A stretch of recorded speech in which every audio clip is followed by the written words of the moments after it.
Live from Pacific Junction Hotel, Girth Radio.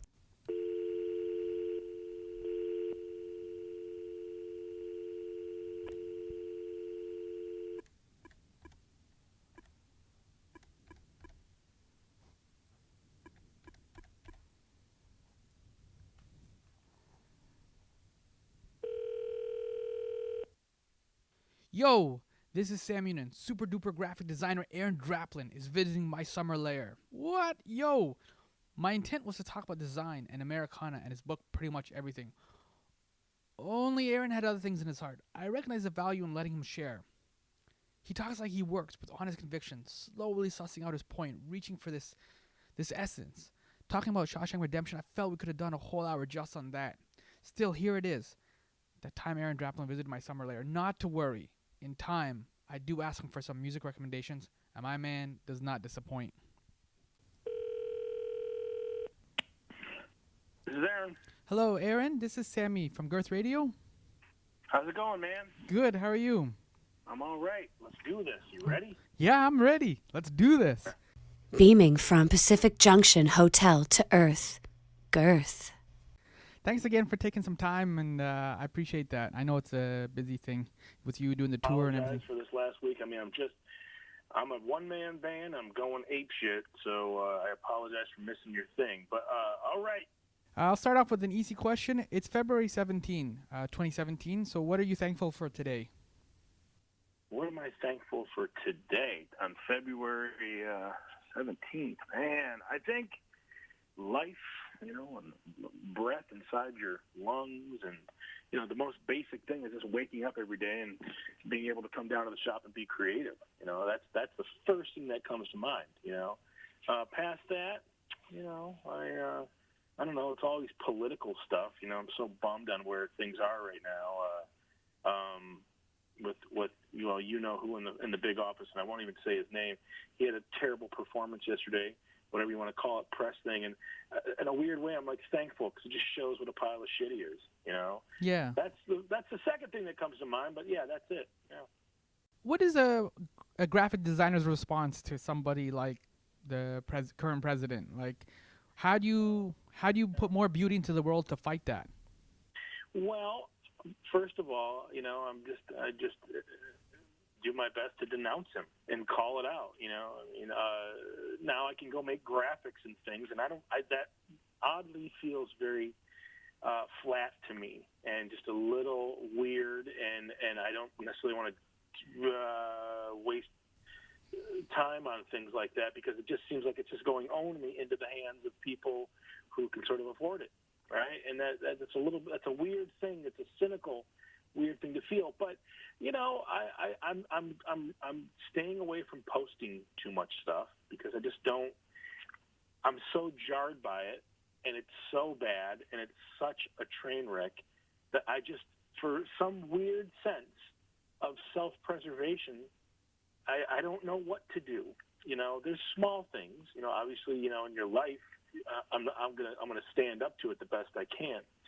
But past that, I will be donating time to certain things.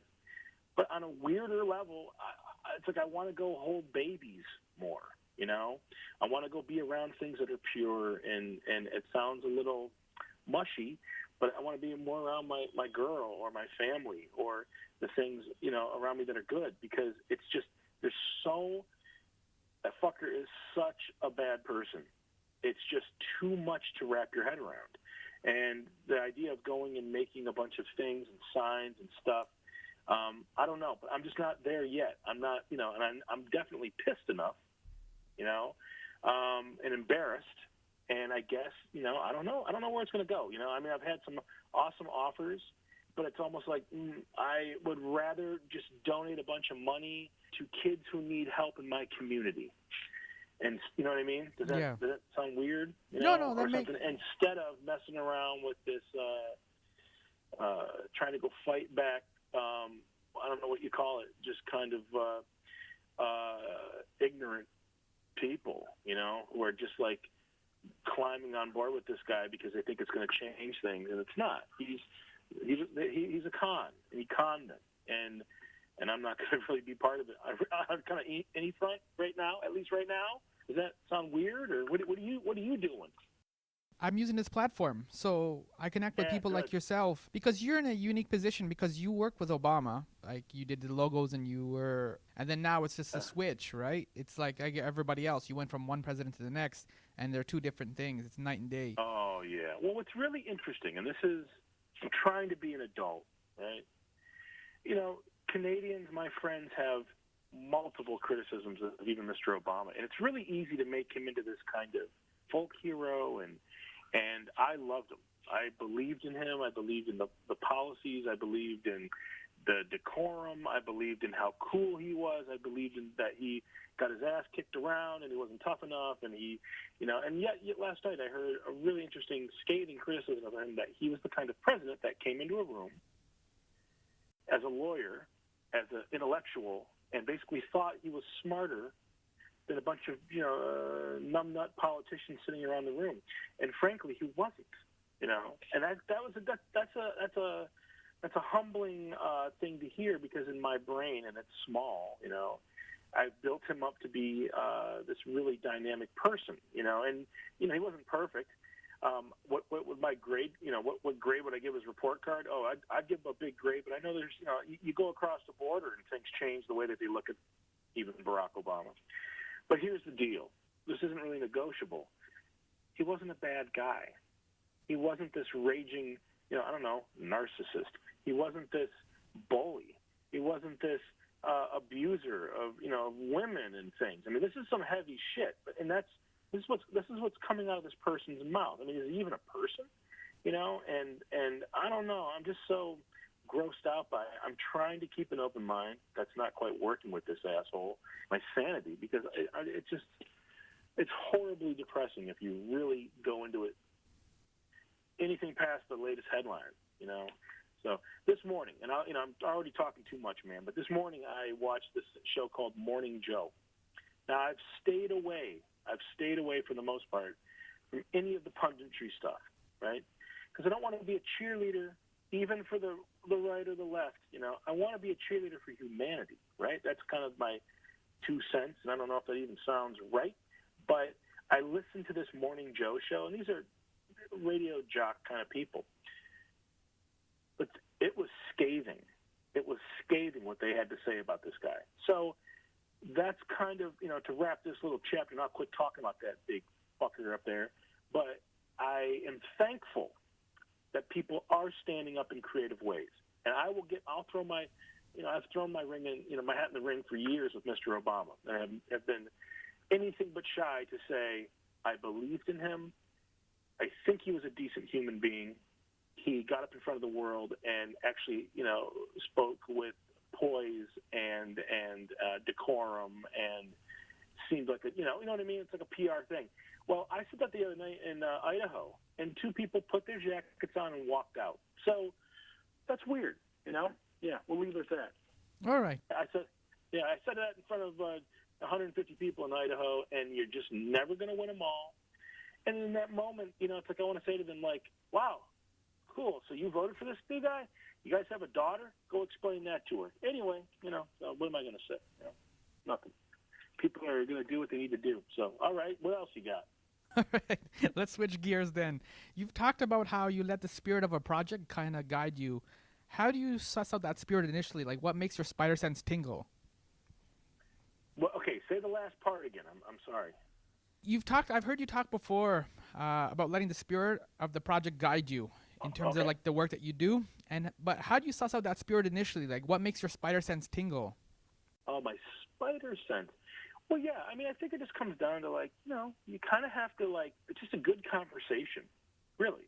I think that's the main thing, is just being human to a client, to a buddy in his band, Yeah. And basically soothing them and saying, hey, it's really weird, because it's like, what happens if your friend has no money and then, needs some help with a project? And I do a lot of that stuff. And what happens if it's a big client and there's meetings about meetings and emails about emails, and you're on the clock, and it's very professional, and it's the big leagues? I really do attack both kind of the same way, and I'm just, it's just the first thing of like, I try to be a good listener. I take notes. I think and I react and I just let them talk, you know, and I can talk. I mean, I apologize. I'm not letting you get a word in here, but I'm excited to bullshit with you. But the thing is like, you just sort of you listen, you know, and then you ask, you know, good questions and get them. This is the most important part. Get them to feel like they're in good hands. You know, that's really, really important to me. Is I just want them to feel like I believe in their project. I believe in the problem at hand and how to help it. And then there's a dialogue for that, you know. So they are. I mean, the main thing is so they're comfortable, you know. So that's really where I would go digging for that spirit, you know. And it's just through sort of, you know, interviewing them, if you will, you know. And then once you get, you know, you have a human conversation, like, you know, I mean, are you a graphic designer or do you? I'm a writer. Or are you just a show host? Yeah, show host, writer. You do all the pretty pictures and the nice colors and everything, and I can't. You write about it. Okay. Yeah. I mean, you write things. Sure. Okay. So here's the thing: is like it's the same thing. You know, if you are writing a piece for something and you sit with someone and you ask them, what, you know, what's the spirit and what are you guys thinking and what do you guys want to do? This is, you know, just by, you know, I mean, do people come to you and it's all over email? Like jobs are happening for me like that, and that's a little weird to me because I want to have them on the phone to just talk to them and say, you know, I'm here, I'm alive. What are you thinking? Are you excited? Are you freaked out? You know, whatever. And that's just a big step for me is to just, just hear them breathing on the other line and hear them hesitating or hear them get excited about something. Right. So that's where you go digging for it. I don't know if I'm, you know, it's. After that, I start researching and looking at, you know, their competitors and the marketplace.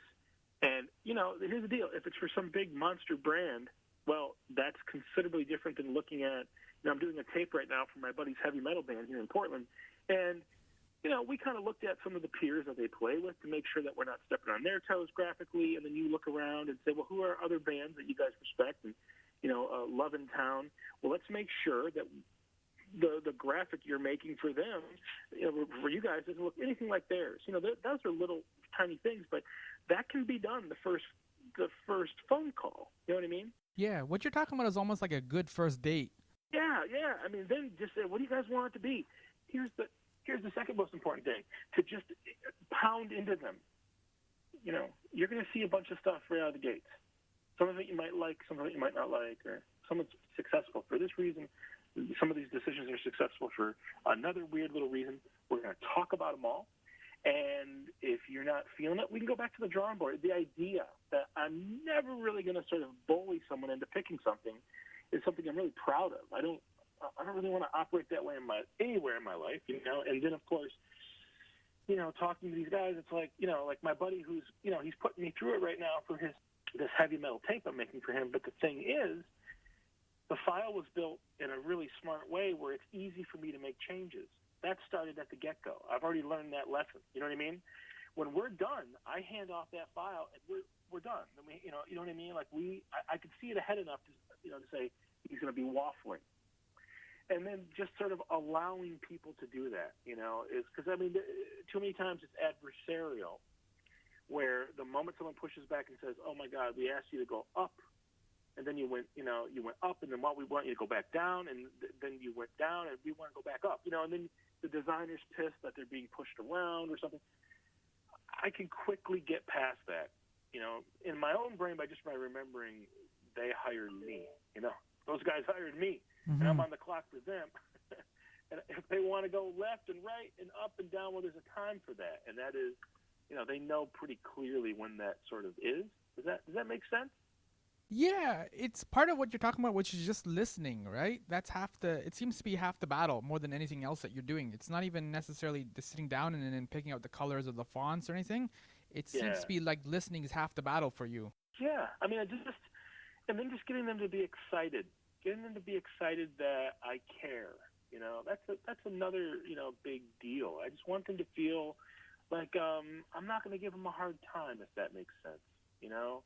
Because, you know, you see how people create these sort of, I don't know if that train's going to give you a hard time. No, it's To fine. see how people build these sort of adversarial,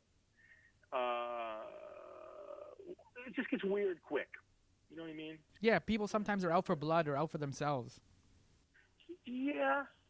I mean, or just the idea that like a designer will have the sort of, this is going to sound so harsh, but Drop it.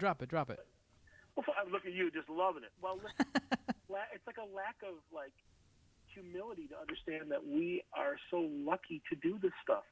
There should be no complaining. If the designer, is feeling that like someone's pushing you around, like no one is. I mean, maybe they are. They make you do a bunch of extra work, but you're being paid to do it, and they're the client, and it's your job. Our job as designers to make the thing right for them. It's not always going to be right, but if you take a look at over the course of a year, the times that you had a rough go because the client was wishy-washy or whatever, that does not add up to the same day that some kid in some shit job is getting pushed around at a fast food restaurant or something. You know what I mean? Like, it's just not the same.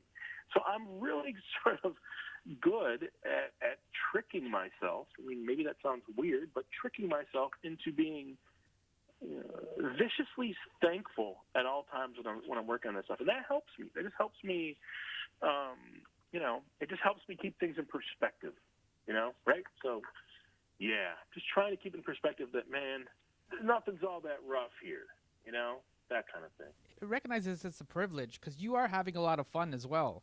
Right. That's a whole other ball of wax. Privilege is a weird word right now, man. People are punching people in the face with that shit, and I get it. But yes, this job, if I may be so humble, is a gigantic privilege, and I will never, ever take that for granted. Ever.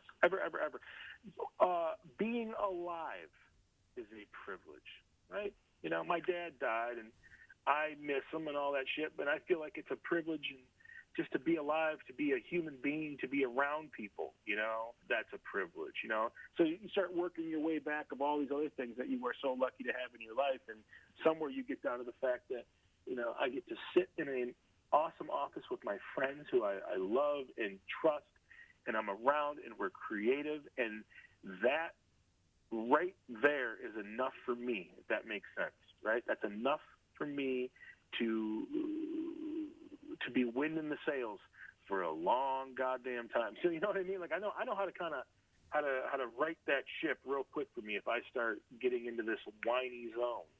Like you won't really hear that out of me all that much. Maybe I get a little whimpery here or there, but I can get out of it real quick. If that makes sense. Yeah, it makes sense because you recently tweeted about the Paulo Share episode on Abstract, that Netflix TV show on designers. Did you see it? Yeah, it was awesome. But it feeds into what you're saying because I watched a number of the other episodes. I don't know if you watch any of the other ones, but a lot of the designers, even though they're working in like shoe design for Tinker Hatfield in the second episode and stuff like that, even though they're working on like these big projects like you're talking about, the show didn't reflect any of the stress that they don't normally would have. They're very joyful and they're enjoying their work, even though there's high stakes and there's big pressure and all these things and the deadlines and all this kind of stuff they have to deliver. But they're having a good time doing it, and this is kind of what you're talking about too. This feeds into privilege and into like being thankful. Well, I'm glad that you as someone. I mean, listen, you're an artist in your own way, as a writer, and you're creative in your own way. But there's a reading between the lines there. That's something that when I watch her, and I'm a fan, I got to meet her. Now, this is a big name. Yeah. This year, and I'm a fan, and now kids come up to me, and it's so crazy. Like when I watch her, I'm watching to see like what she gets to paint in her home, and what does the little thing that holds the paints look like? That's what I'm looking at there. I know she does awesome work, but she let them into her life, and that is a privilege just to sit and watch that. I didn't pay anything for Abstract. You know what I mean? Like that show. Mm-hmm. I didn't pay anything. I mean, I guess I paid for Netflix, but I'm glad that you picked that up, that when you really step back, yes, there are days. Today, I have a list a mile long, man. But when I'm done tonight and I'm tired and my eyes hurt and, I'm bleeding somewhere on my body or whatever happens today, it's all – I enjoyed it along over the course of the day, That's, this is wind in the sails. That's why I'll stay late in here like I do, and I won't even notice it. Last night we were in here and Lee said, I can't go any longer. It's my girlfriend, Lee. I can't go any longer. And I said, well, what do you mean? She goes, Aaron, it's 11:30. I looked at the clock. In my head, it felt like it was 7:40. Oh. And I'm just cooking. I'm going from one file to the next. I'm sending off little revisions because, of course, we're racing to go on this tour coming up here for the book.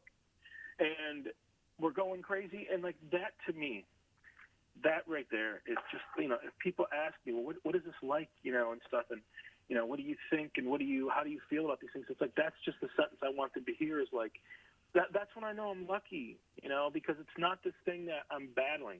Some days, sure, but for the most part, it's great to be in here, and I dig it.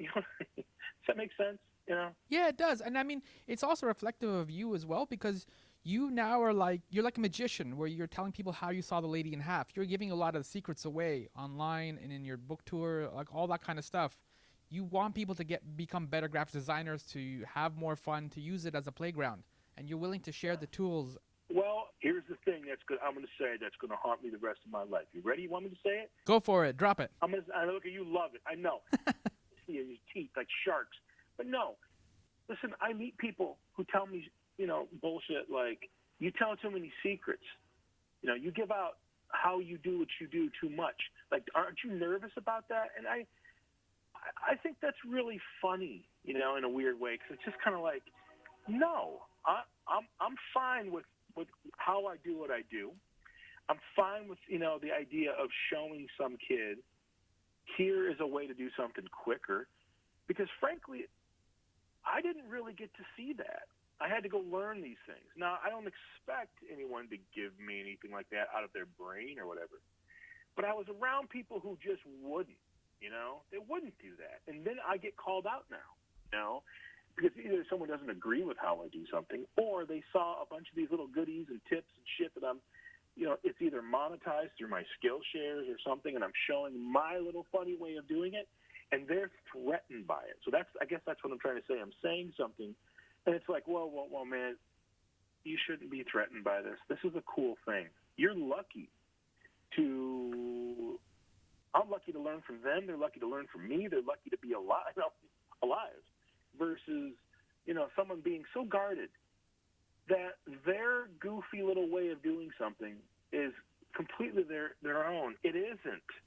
These are all just combinations and amalgams of other bullshit you learned along the way, like from someone, somewhere. And I just don't want to be the kind of person that guards it. I want to be the person that, is open and confident and loves being, alive and sharing and, this kind of shit. So there is a confidence there that you're talking about, because there's also a freedom. The confidence feeds into the freedom, because you're obviously learning, and that's why you keep adjusting and keep tweaking different things and doing, there's no one way to quote unquote do it. And so when you have that freedom to experiment and to play and to have joy in your work, then it opens it up, and you constantly challenging yourself. So it's not just doing the same thing over and over again. You're not like working in a factory just cranking out logos. I think I'm pretty careful when I'm doing these things, that I'm pretty careful to say, how do you say, this might not be the best way to do it. You know what I mean? Yeah. I'm pretty good about that. I'm pretty good about being sort of humble enough to know that, or weird enough to know that. I might not have all the answers, but here's a quick way to do it. Here's a quick way that I've come up with.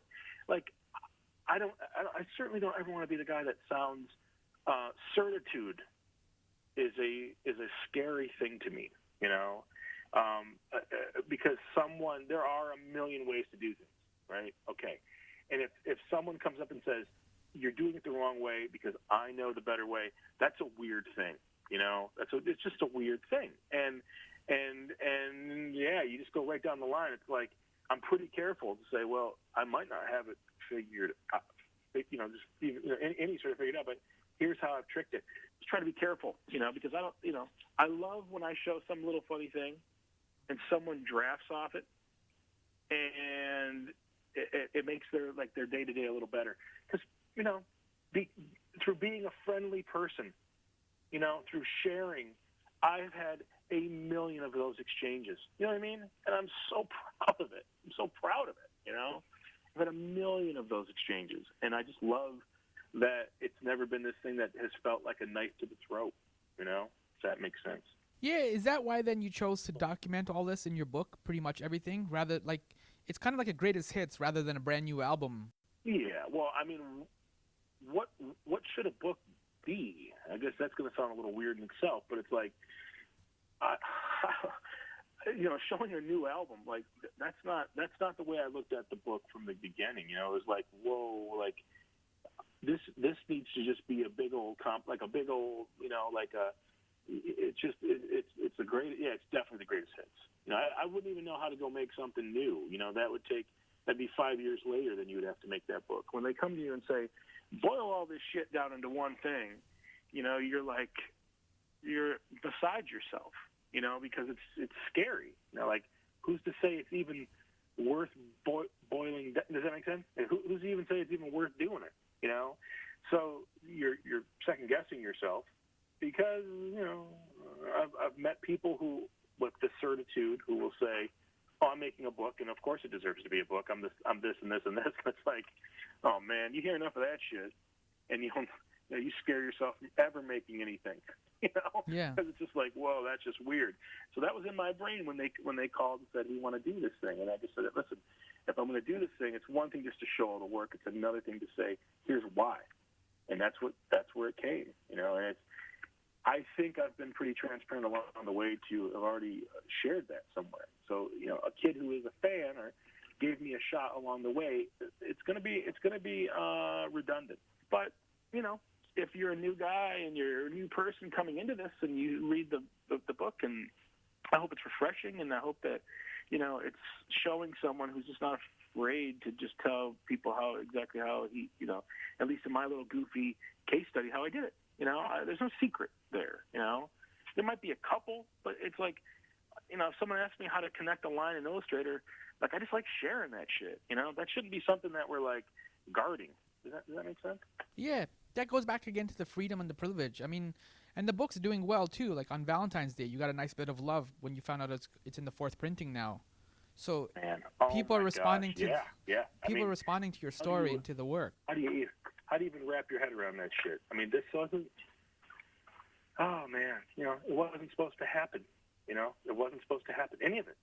And then that happens from the very get-go. They said, well, we hope to hit 4,000.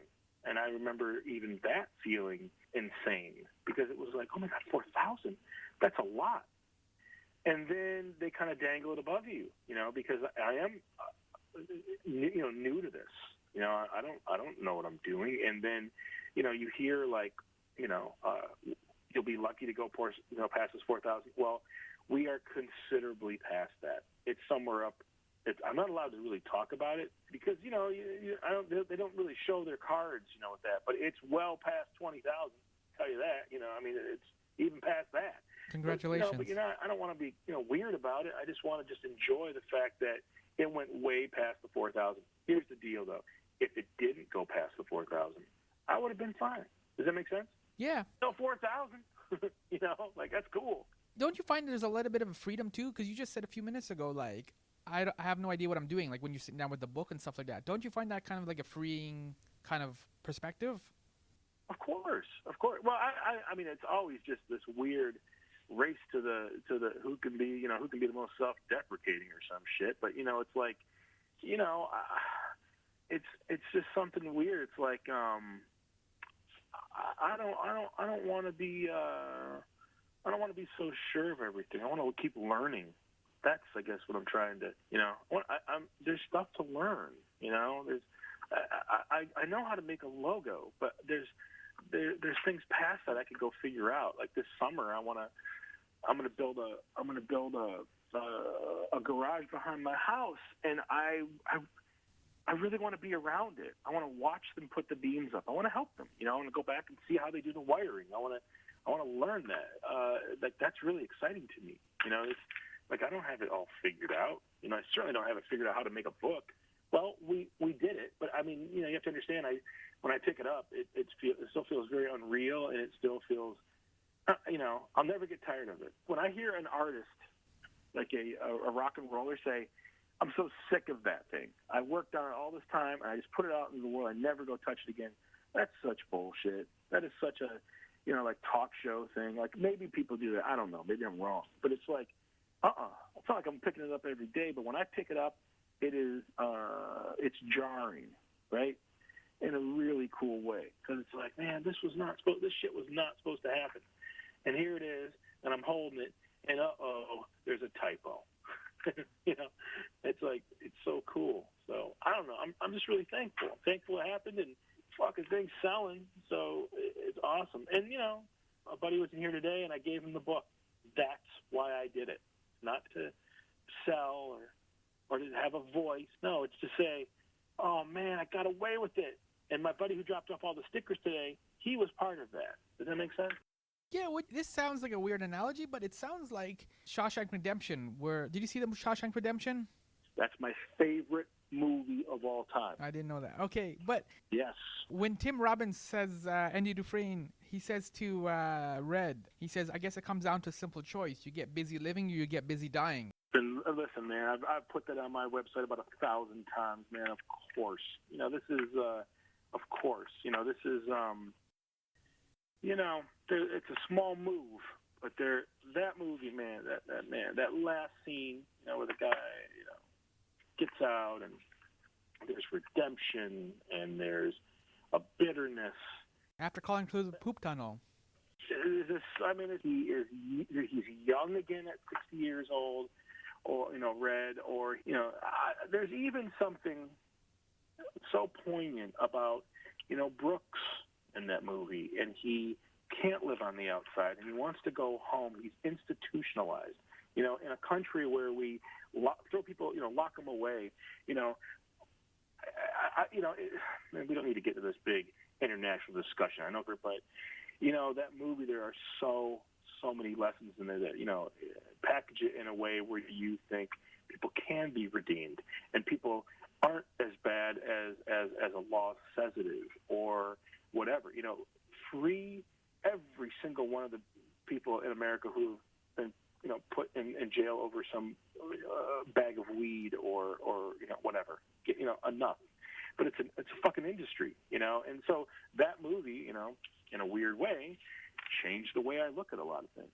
Be it old people, old, to say, have respect for Brooks. He understands things. If you prop him up, you'll learn things. It's not just someone to avoid in your hour to hour, day to day shit. No, there's something about. There was a charm to him that was so beautiful to me that, like, this is just, I don't know, I'm being a little weird, but man, that movie, there's so many layers, persistence and creativity and authority, like beating up authority with creativity. There you go. What'd you say? What are you going to do with this current state? Well, authoritarianism never works. And we'll let these assholes beat their chests and be stupid in front of cameras and lie and cheat and con, and it's all going to catch up, And we're going to do it creatively. I don't know what that even means, but people are going to resist creatively. And you're going to beat people back with humanity and love and creativity and right down the line. So, yeah. And hope, too. Shawshank Redemption was about hope as well, and how you maintain a hope in, like, adverse situations. Yeah.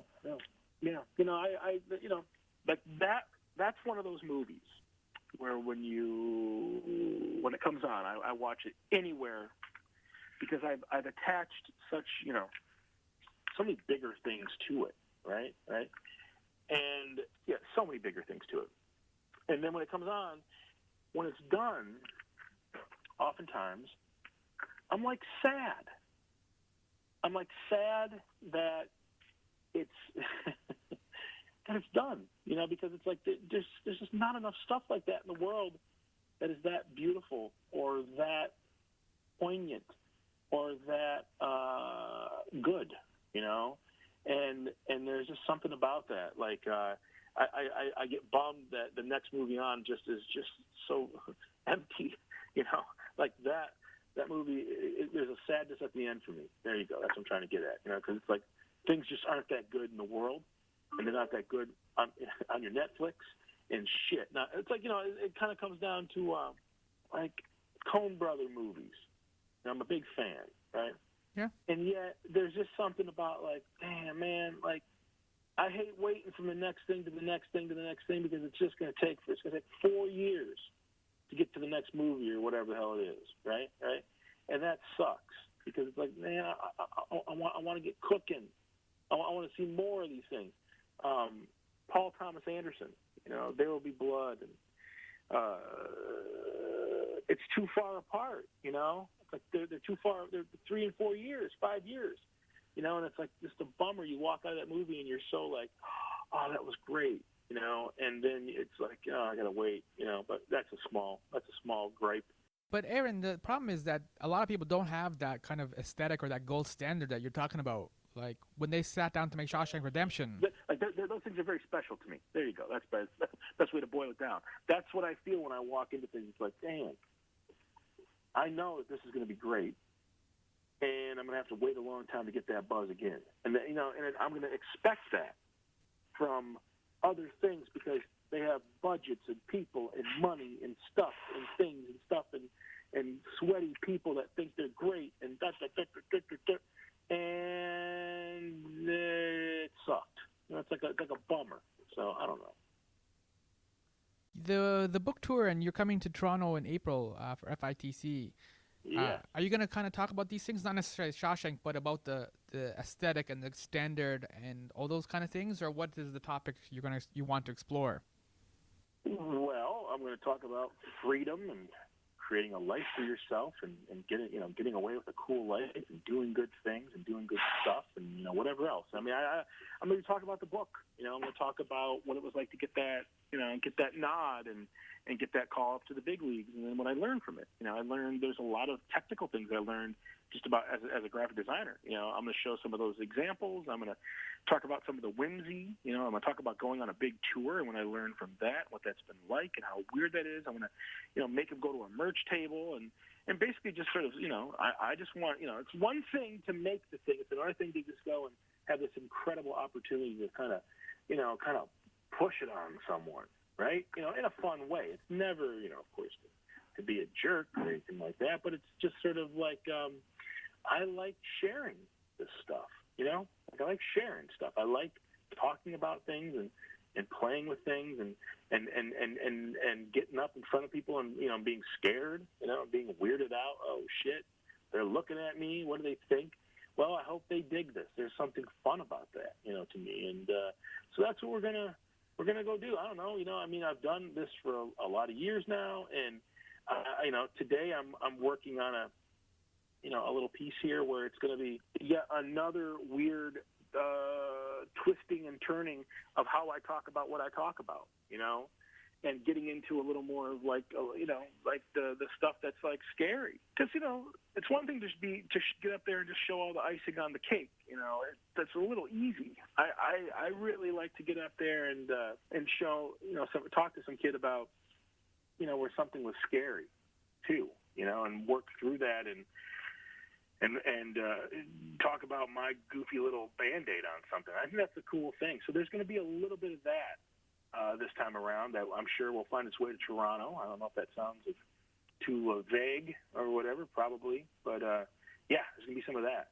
Last question. What kind of music are you listening to these days? You mentioned you're working with some friends in a heavy metal band. You're always a big music guy.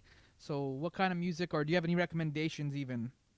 Yeah, well, I can just, while we're sitting here talking, the new Chavez, they have a new little EP out. Chavez was a band, kind of a noisy, awesome, psychedelic rock, I don't know, mathy, I don't know who the hell, just cool band from the 90s, Chavez. They have a new thing out. I'm listening to the new Flaming Lips record. They're always pretty solid, eh?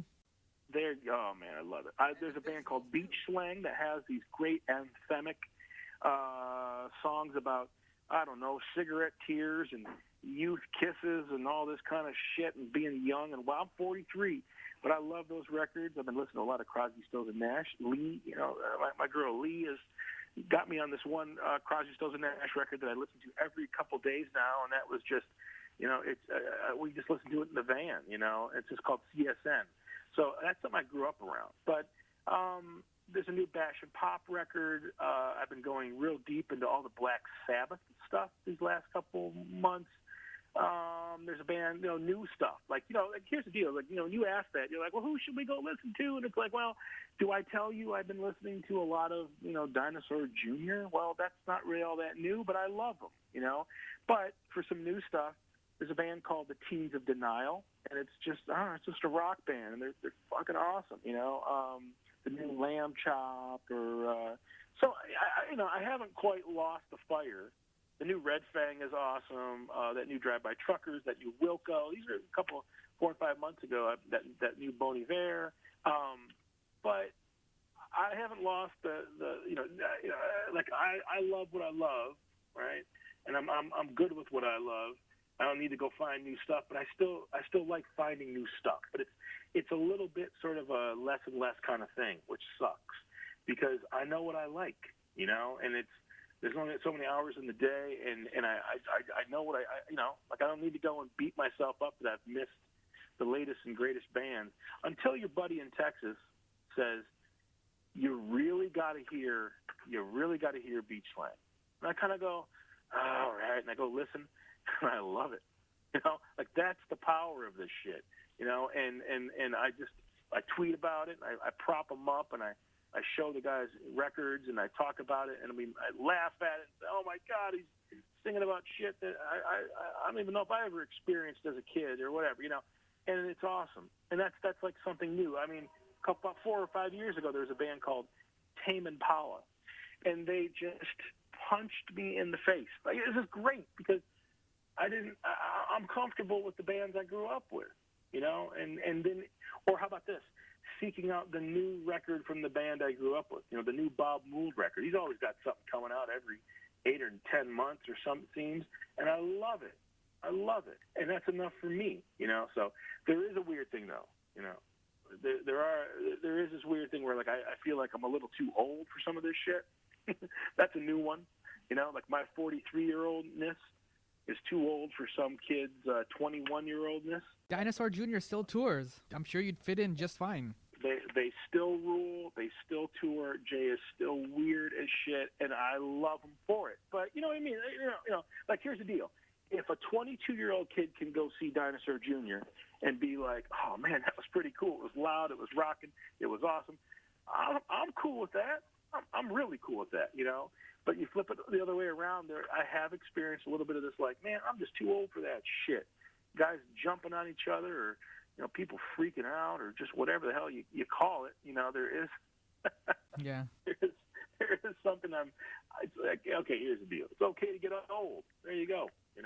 I know this much, when I let's just say, you get really sick and you're in your hospital and you're you're listening to music or something on your deathbed. This is weird. I mean, why am I even saying this shit? But it's like, when my grandma died, it's like, I remember they had her music playing, in the room, and it was music from, the 30s and shit when she was a little girl, the 40s and stuff. That was like her stuff, and that's what she knew, and that's what she was from, and now I think of the horrific weird quality of if my mom was to go or something, or my dad went and there wasn't a lot of music involved in that, but that's all right.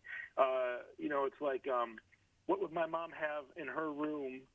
It would be Crosby, Stills and Nash and Joni Mitchell and all this cool stuff, and how that changes. And someday when we're there, will I be listening to some crazy ass heavy metal? I might be, and I think about that stuff, and I get so weirded out, and just it just makes me happy to think that the art and the stuff and the things of our lives. It's like I surrounded myself with a lot of it, and it's going to be all the way up until I die, or it's not even why am I even using it that way? But I don't know. I'm still looking for new things, but yeah. I mean, I love when people ask me what I'm listening to, because I can just go quickly look at my iTunes while I'm sitting here on my ass, but or flip around and look at whatever pile of records I have in here, you know, like really quick, and then say, all right, go check these things out. So yeah.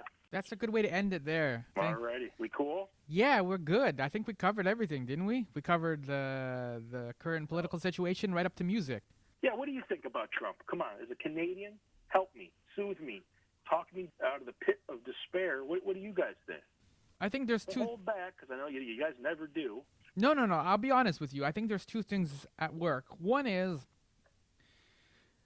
yeah, there needed to be a correction. I think sometimes people need a alarm clock, because you fall asleep in the freedom that you have. Freedom is very warm, and you fall asleep. On the surface, especially after 8 years of Obama, it felt like America was rolling and people were getting along with each other, and there was a lot of love and there was a lot of goodness. And so sometimes people don't fight as much, right? Right. But the problem is that there is a lot of issues, and you mentioned like the prison system. So many. Yeah, right? There's like First Nations, the Indians and stuff, like that's a horrible situation. Oh my God. That needs to be addressed. You mentioned women is another issue. And that's the thing. People But you know what? people need to learn to fight and to be active. And that's, in a weird way, one of the silver linings of Trump. It's an alarm clock to like get up and to get together and fight and figure out what you want to do and what you want to fight for. Well, that's amazing. That's exactly what my girlfriend Lee, told me. The same thing. I mean, that's you're right. You're right. It's an awesome thing. It's just It's ugly that it has to be this way, though. fuck. It's so ugly. Oh, it's so dirty.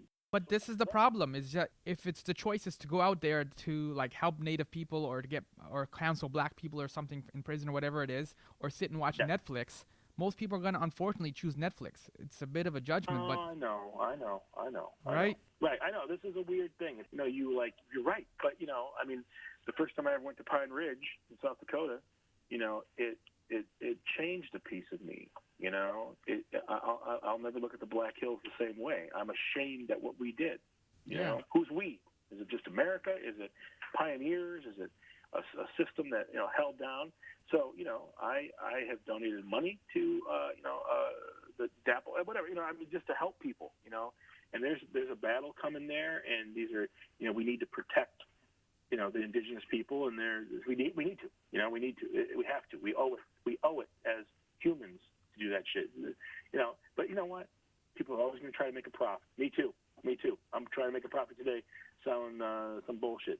But Lee, she's put some postcards up today that just say resist and say, wait until our periods sink and stay nasty. And she's gonna use art and little things that feel good in your hands to raise money for the ACLU. So check it out. Like, I don't know what to do because I'm just so devastated. But my girlfriend knows what to do. To use art and thinking to creatively beat this shit back. Which is just these are just these weird little things, but I don't I can just look right around me at the people around me, and I'll be able to answer that a little bit better. So Yeah.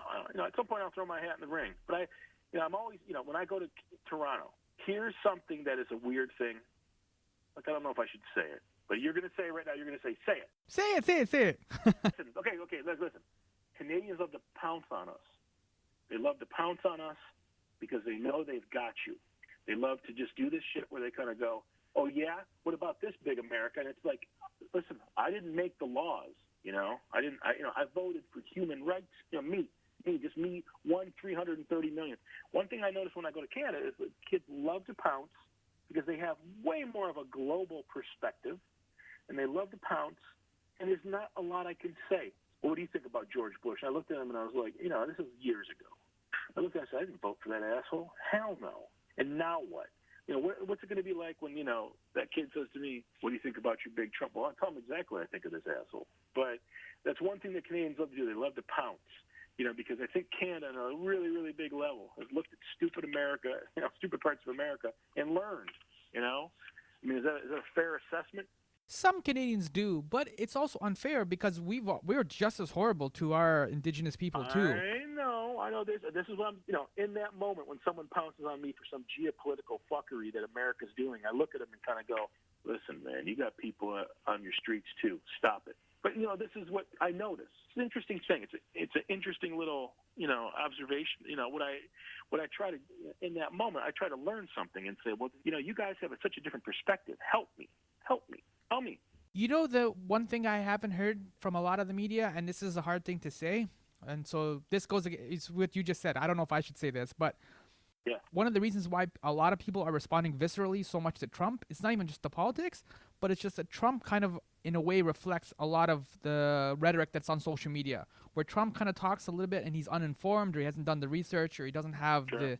And a lot of people have these knee-jerk reactions and will post opinions, weird opinions on Facebook that clearly don't have either some sort of research or they haven't Googled anything, and it's just reacting to something. Right. You can't move the conversation forward until you actually have knowledge. Like, how do you help the prison system? Right. Or you know what I mean? I understand the prison system in the States is an issue. I don't have the knowledge or way to comment on it that is an effective way to help those people that are enslaved in that system. I had one friend who went to prison, and he, whatever, he sold some drugs and got in trouble, and he went whatever, But when he was there, it was inside of me. My reaction to that was to send him a mixtape, right? A care package.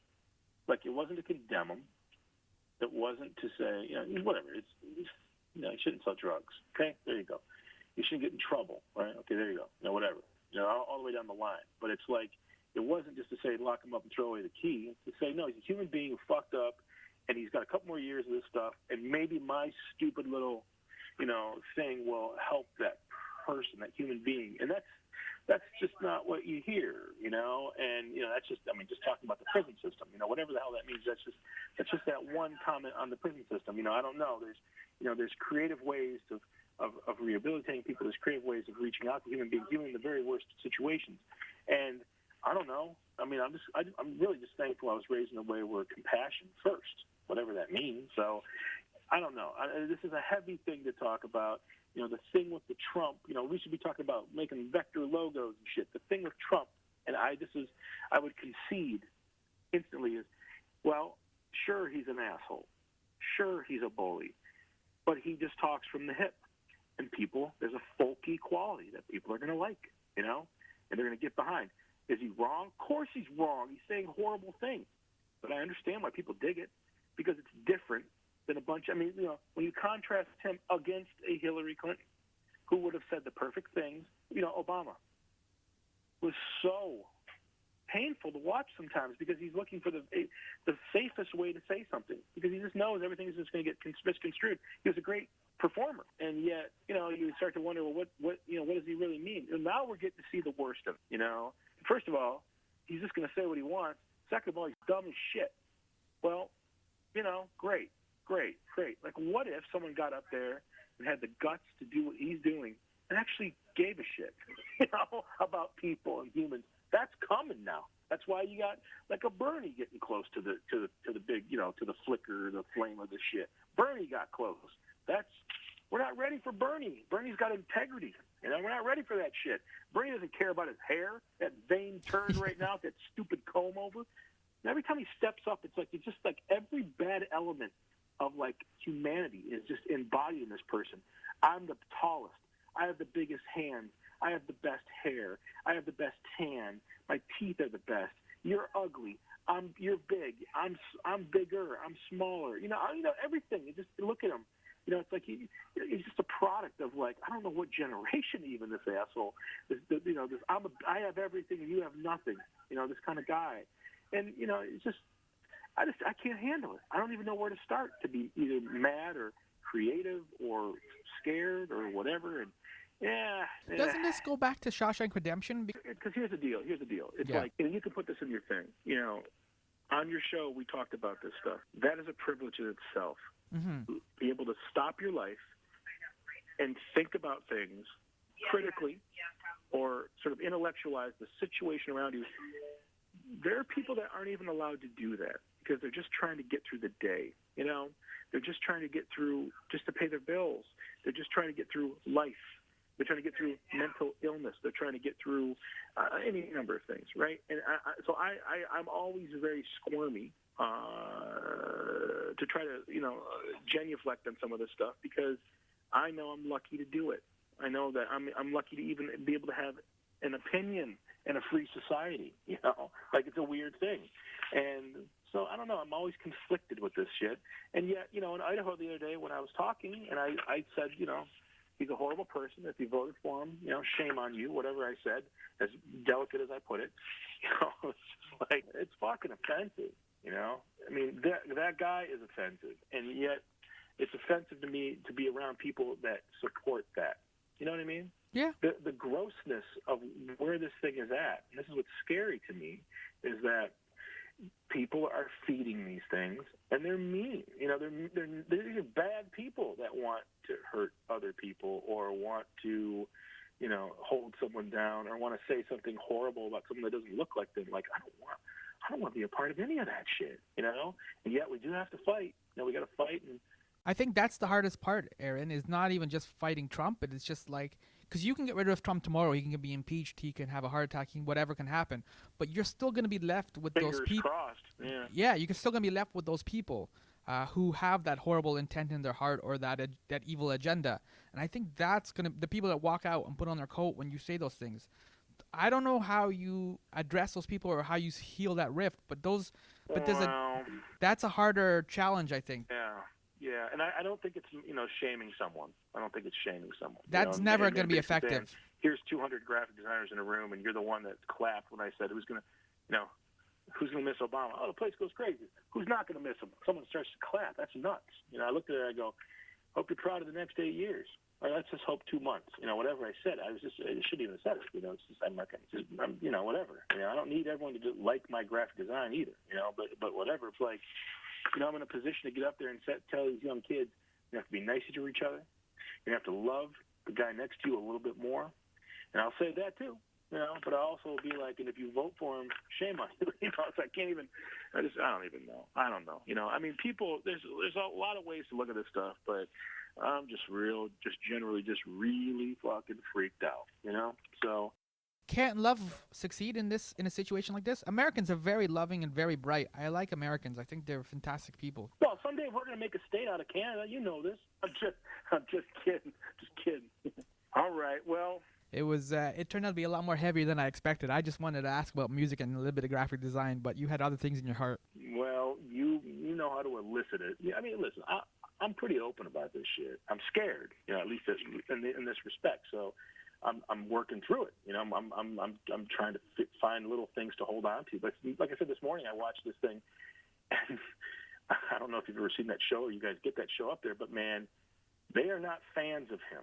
And I was just so I was so like the part that's the scariest for me with this stuff is that people are gonna be pounded into for ratings or for being scared to stand up to him, that you're going to see people supporting him. And, this is a mainstream big media show, and they are not. So they're sitting there shaking their heads over this guy. I could not get enough of it. It helped me. It was like a pill to take. Does that make sense? I don't agree with everything that they say on any level, but yet I'm just glad to see someone that big of a microphone standing up to him. I needed to see that shit. So I was watching it, at like 4 in the morning, just couldn't sleep, and I just was like, oh, I need to hear this. So, that's after, this is a couple months of not voluntarily trying to just back myself off. Does that make sense? So. Anyway, well, thanks, man. Let me know when you got something to listen to, and I appreciate your help with this. And cool. That is cool. And cling to love. At the end of the day, no matter what, love is never going to be out of style. It's never going to be obsolete. I know. You're right, man. You're right. See, that's a great. I'd rather have that button on my jacket than fuck Trump. You know what I mean? I'd rather have that button as babies and moms and women and things are better than being pissed off at each other. You know what I mean? So I don't know. How do we make more things like that people could share with somebody who doesn't have the same views and say, you love your mom and dad, right? Yeah, okay, you do. Cool. All right. Well, why are you holding this kind of person down? Whatever. So all right, man. Well, thanks for all this, and we'll talk soon. Yeah. I'll hopefully see you in Toronto. All right, man. Well, thank you, and I'll talk to you soon. Thanks, Aaron. Okay, see ya. Bye-bye.